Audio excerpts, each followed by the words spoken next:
I hear all this information and it's been coming at me for years. So then I need to empower myself and try to share empowerment with others who also hear it, and it can downpress you or it can energize you. And one of the things we discovered, we have nuclear bombs at Volkel Air Base and also at Büchel Air Base in Germany. It's quite close to Amsterdam, to where I live. So I engage with these two bases. And every year in autumn, there's a nuclear exercise called Steadfast Noon. And they use the nukes in Europe, put on B-52 bombers with nuclear stuff. And then they exercised nuclear war in the European and Middle East theater. And when was it? Well, some time ago, we thought we're going to disrupt this practicing for nuclear war. And how shall we do it? And we thought, I wanted to wave a pink shovel, but it's at home, so I only have my pink t-shirt. So we get children's shovels, pink shovels, and a few real shovels, which we paint pink to get through the grass. And then you can all use all kinds of shovels once you're through the grass. And we tunnel our way and we under the fence. Because sometimes people used to say, oh, you cut the fence. And so then we thought, well, we'll dig a tunnel. And the intent is to sit on the runway, so we express it. And we announce it way ahead. We invite everybody over for a big picnic. And who wants to dig just one dig or a lot of digging, or just be there and share in the good vibes? So there's room for support and digging and everything.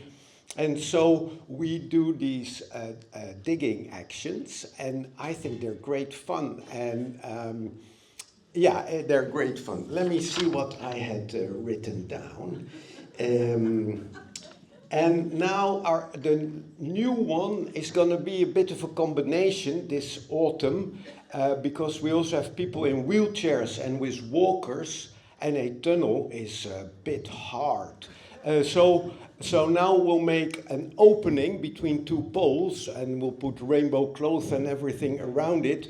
And it will be a free entrance for all concerned citizens to sit on the runway and block criminal preparations for nuclear war. And it's so liberating, it's so liberating. So, and we think we are upholding the law. So Holland is bound by several treaties, Geneva War Conventions, the Non-Proliferation Treaty, and other treaties. And the police and the prosecutor are not doing anything. So when we go to court, we say to the judge, look, you can look at these weeny-bitty trespassing laws or whatever little laws, and you can also look at the big treaties and the big picture and help us uphold the law. So it's an interesting dynamic. And I think the biggest, hardest work is to overcome my own fear. So before picking up a shovel the first time, it took me a long time to overcome my fear and think, the bailiffs, what if the bailiffs come? And my marriage, and how am I gonna do that? And so I first did it in Germany, because the German bailiffs can't come. So I started liberating myself in Germany and did a 30-day stint in a German prison and so on. And then at some point I thought, man, the world is going down to pieces, the bailiffs, and I think my marriage will hold it. So now I've also liberated myself to become active in the Netherlands. And it's very empowering. And you can steer a little bit, Our marriage, when we married, we divided, everything is to her, and it's Dutch law. So I already made myself free in the long range. And some people do that, or when so I'm a little bit privileged that I already am a bit free, and I live with 20 people. So if I go to jail, it will all continue, But if you have a pension or something the bailiffs can take, then I think you can still sit on the runway, and there's so much solidarity, and you pay it off. The main thing is that we act and disrupt there. We practice peace. What if the real command comes? We prepare ourselves too. So we explain it to the commander and so on. It's a long time, 8 minutes. Wow. So anyway, to deal with your own fear, and I used to, in the 80s, I looked at Lech Walesa or Nelson Mandela, you know, and